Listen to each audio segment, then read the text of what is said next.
Reka nongere ngo ikaze wamaze gukora subscribe kuri channel ya YouTube Yambi TV official ndetse nawe udukurikira mu bundi buryo turakora subscribe ariko mukamukunda inkuru ndetse n'ibiganiro dukomeza kugenda tubagezaho. Niba wibuka igice cya 33 cy'inkuru uko nazinutswe urukundo miruko ko cyarangiye ubwo Deborah yarimo arashakisha Blaise yamubuze mu gihe Blaise we yari yibereye mu masengesho aho yaragiye gusenga nyine kugira ngo abashe kumenya ukuri ku rupfu rwa Sylvie. Byarangiye rero ngo hari umugore umufashe hanyuma aramukomeza cyane aratitira atangira kuvuga indimi hanyuma Blaise nawe agira ikizere yuko agiye kumenya ukuri kose. Ese byaje kugenda gute? Reka dushamatse ko twumva igice cya 34 cy'inkuru ntutsa kurura munsi yayo ukareba hari buto koretse ijambo subscribe gakandaho ugahita ukana kamenyetso k'inzogera gahita kaza ku ruhande kugira ngo dushyira igice cya 35 uzahite wakira ubutumwa bugufi kumenyesha uko kigezeho ugahita ucyumva.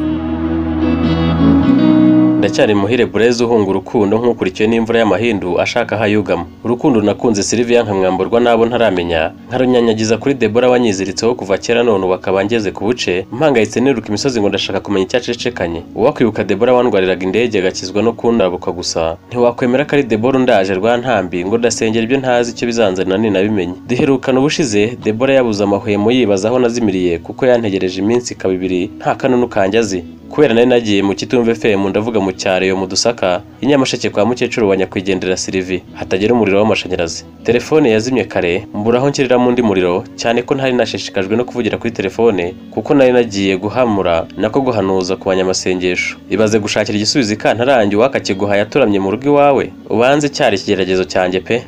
Duheruka mbabwira ko umugore umwe mu bari bagize itsinda twari turi kumwe turi gusengera mu Rutare yatangiye gusenga avuga indimi nkatekereza ko agiye kumpamiriza neza ibya Deborah nkataha muzinuka kuko numvaga ari we wagambaniye Sylvie ngakunda ntsindire. Uwo mugore yamaze akanya kanini avuga indimi ntumva ariko ananshondagura nkumva mbangamiwe ariko nkashinyiriza. Uwo muhanuzi kazi yambwiye ko abonye narabangamiye umugore wanjye nkatuma yiheba kandi ko ndi kumugereka ikosa atazi naho ryakorewe ngo Imana ntireba nk'abantu kuko bo bareba inyuma ibifatika nyamara Imana yikareba mu mutima no hanze hose icyarimwe. Ansaba ndetse guhita mpaguruka nkataha nkita ku rugo ku mugore n'umwana atwite. Undi muhanuzi w'umugabo ambwira ko ndasanga inama yateranye ariko ko ntagomba kugira icyo nyivugamo ko ijambo rya mbere ngomba kuriganira n'umugore wanjye gusa. Erega ubwo ngenda shishi itabona nasezeyeho mukecuru ngaruka i Kigali. Nagarutse i Kigali ngenda ntekereza ukuntu umukecuru wa Sylvie yampaye ubushera akambwiriza akanansengera n'ukuntu ngomba kujya nsengera mu barokore nkumva bigoye cyane.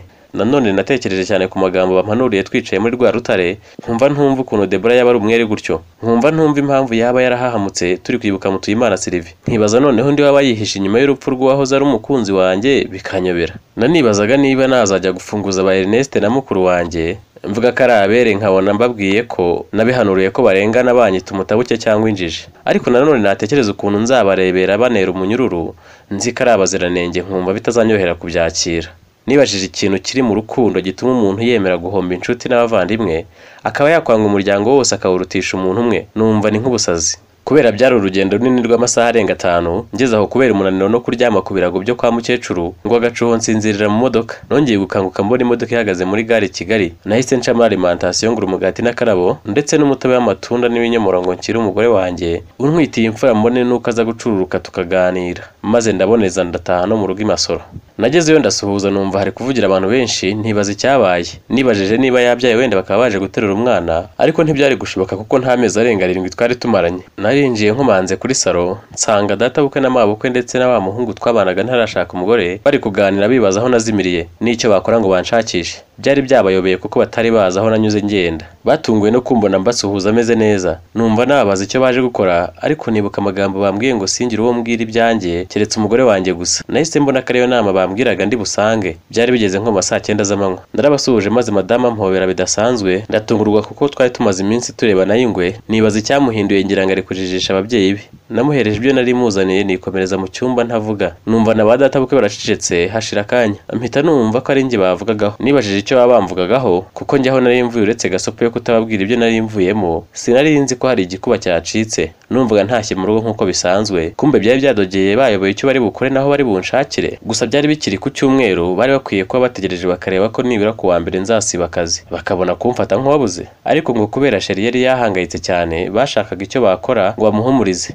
rero ubwo nari mpageze baratunguye kuko narinje nkaho nta cyabaye, mbese ntacyo bimbwiye, bituma bibaza uko nteye babura n'icyo bambaza. Ibaze nawe uri gushaka umuntu w'umukwe wawe uzi ngo yarabuze utazi naho wahera ngo umubone, wicaye mu rugo rwe warwigabije hamwe n'umugore wawe, umutwe washyushye sinakubwira, wajya kubona ukabona kuguye gitumo yitahiye nta mpungenge. Umugore yamaze kubika ibyo namuguriye mu kabati, ansanga mu cyumba nicaye ku gitanda nibaza icyo ababyeyi be na mugenzi wanjye baje gukora iwanjye. Amaze amakuru mubwira ko ari meza, ambwira ko yari yarahangayitse yibaza aho nagiye n'impamvu natinze nkakuraho na telefone, mubwira ko nta muriro wabagaho narindi kandi ko byabaye ngombwa ko ndarayo. Mubaza icyo ababyeyi be bakora mu rugo iwacu, arabinsobanurira. Numvise bitangaje, numva ngize isoni zo kuvugana nabo, mbwira madamu kubabwira ko nahuye n'ikibazo ntameze neza, nkeneye kuruhuka bihagije. Bamaze gutaha nibwo nabonye kwisanzura, mbaza umudamu icyatumye ampururiza, ambwira ko yari yananiwe kwihanganira kubaho atazi aho ndi, ngo yari afite ubwoba ko banshimuse nka Sylvie, wenda hari dufitiye ishyari akaba yarashimuse Sylvie, akaba ari njye wari ukurikiyeho. Nabonaga yarahindutse noneho afite morale yo kumvugisha.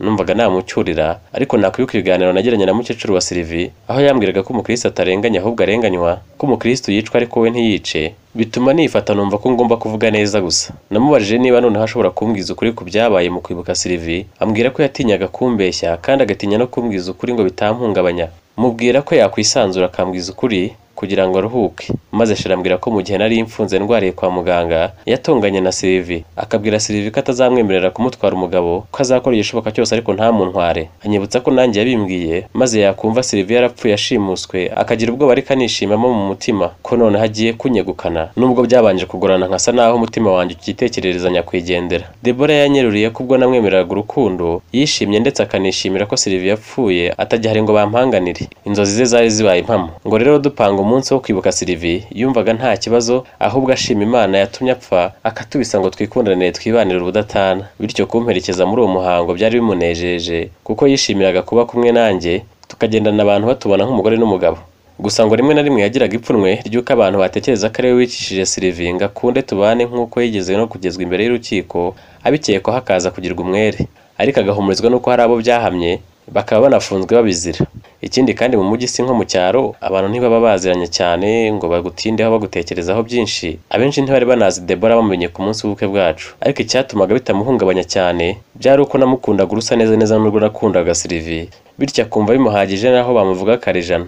Deborah yambwiye ukuri ko ubwo yabonaga umukecuru ahagurutse yatunguwe no gusanga baziranye, noneho harengwa no kumva ari nyirakuru wa Sylvie, umukobwa yangaga urunuka, uwo yahoraga ahanganye nawe bampfa, uwo yishimiraga ko yapfuye akatubisa. Ngo yibutse ko uwo mukecuru ari we yamaranye nawe iminsi twaramubuze, akamutungisha umutungo we akanamucumbikira, akanamuha inama mpemburamutima. Igikomeye kurushaho ngo cyamushegesha kikamutesha umutwe, akisanga yiruka ku musozi atitaye kuri rubanda rumuhanze amaso, atitaye no gukoza isoni umugabo we bari bicaranye, ngo ni amasezerano yari yarahaye uwo mukecuru yo kuzamwitura ineza y'ibyo yamukoreye. None akaba yari ari kwidagadura yishimira urupfu rw'umwuzukuru we, utaretse no kumwambura umugabo. Ayo magambo Deborah yarayavuze, numva umutima wanjye uraruhutse kuko ntarinzi ukuntu nakwakira kubana n'uwampemukiye noneho nkanabyarana nawe. Rero njye numva ubwo ari byo byoroshye kubyakira kuri njye, ariko Deborah we yambwiye ko amaze kubona ko yahahamukiye imbere y'imbaga hibuka uwapfuye ashimuswe yari umukunzi wanjye, nta kabuza y'injye umugabo we ari na rubanda bahise babona ko ari we wagambanye, kandi akanibaza ukuntu azajya imbere y'uwo mukecuru amusaba imbabazi ko yamufatiye nawe umwuzukuru, kugeza aho amuteye umwaka wo gupfa adashakanye n'uwo yakundaga ari we njyewe, ahubwo akanyifunga. Yumvaga mukecuru atazamubabarira icyo cyaha. Ibyo rero byatumye abura ahera bimbwira, niko kwigira inama yo kuruca akarumira. Ibintu byari bidusenye tutamaze kabiri iyo Imana itahagoboka. Byatumye numva neza impamvu ingo zibana ntizimare kabiri, kuko Satani ziteza impamvu zidashinga zikayoyotsa urukundo, umwiryane no kutizerana bigahabwa intebe, maze umwe akazinuka undi mpaka basabye gatanya cyangwa bakayihana bucece, bakajya barara muri ryogo. Deborah akimara kumbwira ibyo yaraturitse ararira, ashatse guhaguruka ngo yirukire mu cyumba ndamufata, ariko kuko yari ahagaze njye nicaye aranyiyakaye inangurira mu buriri arira cyane, maze nihuta musangamo ndamwegera ndamuhumuriza, muhanagura amarira amushimira ko nibura mbwije ukuri, mwereka ko umutima wanjye uguwe neza kubwe kuko yaruye akambwiza ukuri. Mboneraho nanjye kumubwira uko nari maze iminsi merewe kubera guceceka kwe, mubwira aho nagiye n'ibyambayeho byose, nuko aho nari nagiye ari kuri uwo mukecuru. Debora yumvise nanjye naragiye kuri uwo mukecuru arikanga ambaza niba ntacyo yamumbwiyeho, mubwira ko ntacyo, ko ahubwo yambajije impamvu umugore wanjye yahamutse, nkamubwira ko nanjye ntayizi aricyo nshaka kumenya. Ambaza impamvu uwo mukecuru atamenye ko ari Debora yacumbikiye, nibuka ko uwo mukecuru yambwiye ko atabona neza ibintu bitamwegereye kubera izabukuru, bityo ko wasanga rero ariyo mpamvu atamenye ko ari Debora umwe yacumbikiye. Debora yagize aracururuka maze tuganira bisanzwe, mwibutsa ko mukunda nubwo byari kumbabaza kuba yari kuba afite uruhare mu rupfu rwa Sylvie, ariko kubwo nari ndi gusengera mu rutare bampumurije ko ari Debora ari n'abafunze nta numwe wishe Sylvie. Musaba imbabazi zo kuba naramuketse, nawe anyiseguraho kuba yaratumye ntekereza byinshi bikantesha umutwe kandi ndi umutware w'urugo. Sheri namusabye kujya yitwararika kutarakara, kwiheba, gutinya cyane, kwinaniza cyangwa kubabara, kuko byanze bikunze bigira ingaruka ku mwana utwitwe, nawe agashobora kuzavukana ihungabana rishingiye kuri ibyo byose. Ni nka kumwe usanga uruhinja ruhora rurira nta bundi burwayi cyangwa gusonza, rukazinga umunyu ukibaza icyaruteye uburakari rutaranamenya no gusobanura amarangamutima, ugasanga ruhigima cyangwa rwikanga bya hato na hato nta n'igikomye, cyangwa ukabona umwana avukanye intege nkeya nk'aho hari imirimo yakoze cyangwa nk'uvukiye mu zabukuru. Bene iyo myitwarire ibishingiye ku ihungabana nyina yagize igihe yari amutwite. Sheri yaransetse byo kwirya, ambaza aho nabereye muganga cyangwa umuhanga mu mitekerereze, mubwira ko hari isomo twabyizemo nkiga imahanga. Aranshimira maze numva ko akana kanjye gakina mu nda, ndakaganiriza nkavugiriza ubuhuha. Twubaka urugo turangije turasinzira. Mu minsi yakurikiyeho twararyamye, bigeze mu gicuku Sheri akangukira hejuru, afite ubwoba bw'ibyo arose. Reka nguye cyangwa 34 cy'inkuru uko nazinutswe urukundo arahakirangiriye. Niba hari amatsiko usigaranye uko byaje kugenda, wicyo usabwa gusa nukura munsi y'inkuru ukareba ari butukurenze ijambo subscribe gakandaho, ugahita ukana akamenyetso k'inzogera gahita kaza ku ruhande kugira ngo ndishire cyo 35 uzahite wakira ubutumwa bugufi ukumenyesha uko kigezeho ugahita ucyumva.